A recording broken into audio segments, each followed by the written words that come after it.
Madam Speaker, I think the president needs good people around him to help him, Madam Speaker, to streamline how the government can recover and bring back the economy back on the road.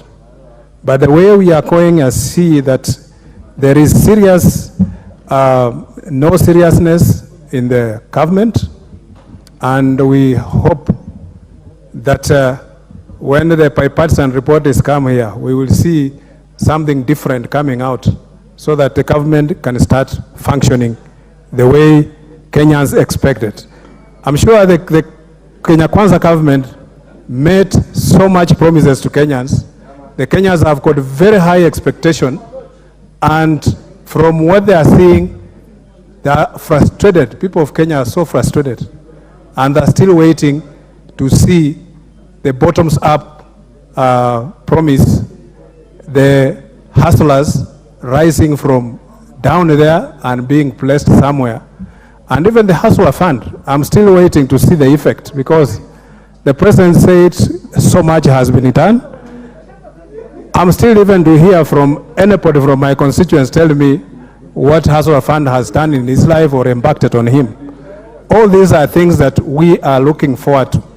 And I'm very sure that with his determination, he's a man who has got a lot of energy, and I'm very sure President Ruto, if he gets right men and women in his government, Madam Speaker, he will deliver to Kenyans.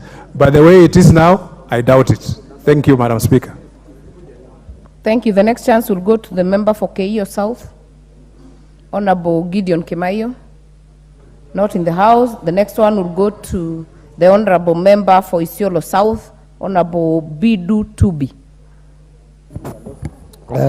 Thank you, Madam Speaker, for giving me the opportunity to air my views on the same. One thing, Madam Speaker, the speech by the President had good things and forgotten some issues. Some good things, including the education. When we talk about education, that is a tick, because education seems to be training. Whatever is supposed to be the requirements for teachers training has been lowered so that a lot of people are going into the schools. That is a tick, I can say. Several others about economy and all these things. It looked as if the whole thing was biased towards agriculture. We have what is called livestock and livelihood.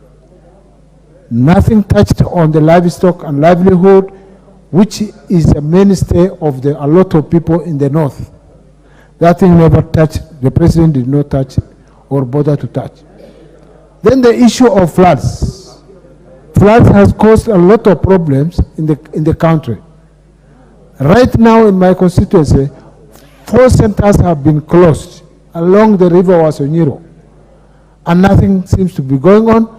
I mean, when you talk of closing the centers, an existing center has been closed.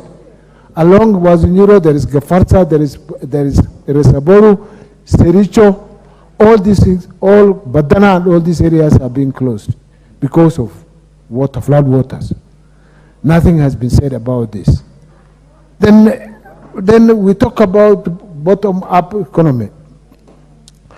We are people who are doing artificial mining in Com. Provincial administration closed that camp, at least where people, hustlers, are trying to get daily living.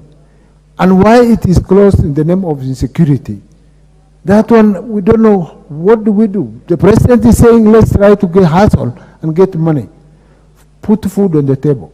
But when it comes to provincial administration coming in the name of insecurity, security is supposed to be on the government to maintain security of individuals and their property.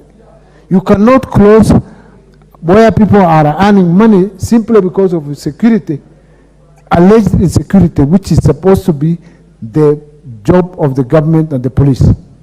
So, Madam Speaker, there seems to be a lot of contradictions in the whole thing. Next time, I think all these things, it must be the speech of the nation from the president must cover everywhere equitably. Thank you, Madam.